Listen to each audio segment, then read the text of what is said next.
Hello and welcome back to another Bloodstrike weapon guide where we're going to be starting the pistols today. And the pistol we are going to be using in this video is the Magnum.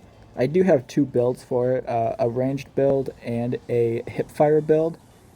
So we're going to hop into the shooting range and go over both those builds and their just overall effectiveness inside of battle. So let's hop in the shooting range and look at it.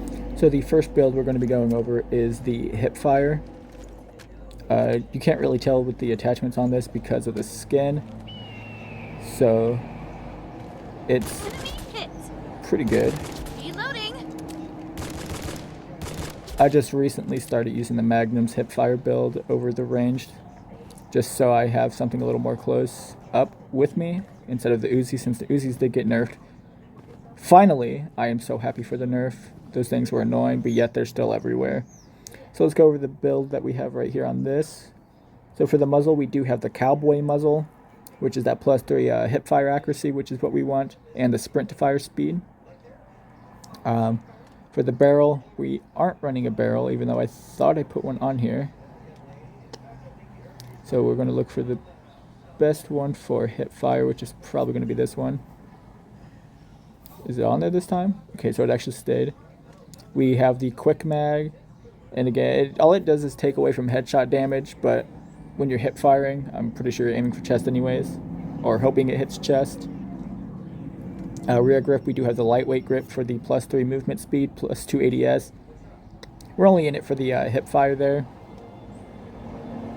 Other than that, that's really all we can because we don't need a raise time or ADS move speed, ADS speed at all, but those are bonuses.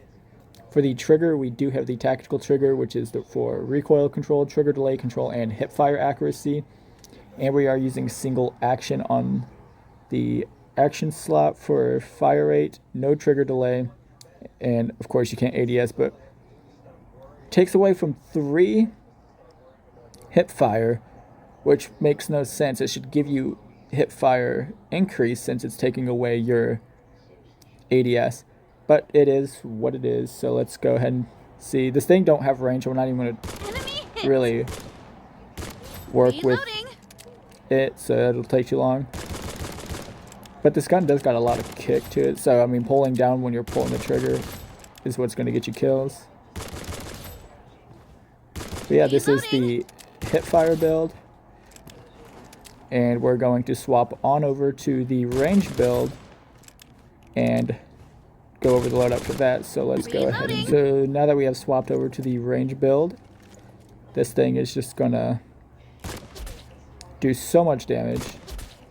It's basically your little pocket sniper. Reloading. I love this thing, so let's go over the build and we'll test it out. So for the muzzle, we do have the compensator for the recoil control, and it does give you ADS speed, which I guess is a bonus there too. We are using the hunting barrel for that +3 headshot damage and that +3 range.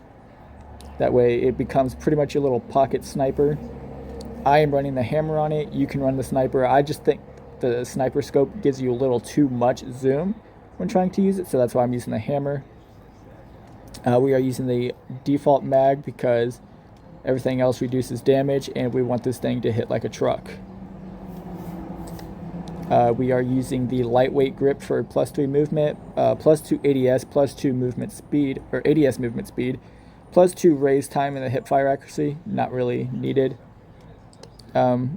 Really, it just doesn't matter because everything reduces recoil. This one just does it a lot, but it gives you so many more bonuses in its place.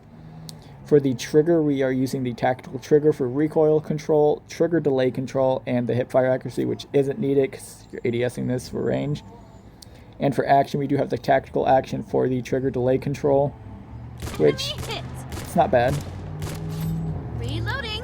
So let's wait for him to respawn and we'll do our thing. So at 5 meters, 231 to the head. This is basically better than most snipers. Even at 10, still 231. At 20, 231. At 30, 231. And all the way down there, 231. Reloading. So there is no damage drop off. It's not looking like. It's consistent. Oh, but to the chest there's drop off. Ooh, never mind. So maybe pushing 45 to 50 Reloading. meters away, you're going to get damage drop off, but 161, I mean, late game, I'm pretty sure that's still like 2 shots to the head, most, if you hit your shots. Like, yeah, so this thing's just a little Reloading. monster, which does better than the snipers at that, well, no. Enemy hit. That's still doing over 200, but it's still a 2 shot to the head, late game. How much does a sniper do this close? Reloading. 225. So it's 225 across the board. But yeah, the Magnum is probably one of my favorite pistols. I, for some reason, cannot use the Deagle. I suck with it.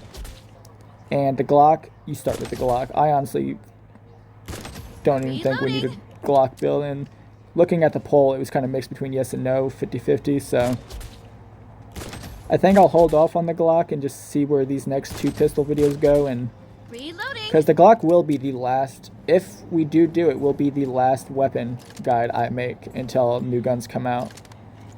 So if you did enjoy today's video, make sure to leave a like, subscribe if you are new. We are aiming for 75 as our sub goal. Let's try to hit that. And as always, there are going to be a few links down below. Feel free to check those out. And yeah, if you, yeah, there's really not much left to say. So we will see you in the next one.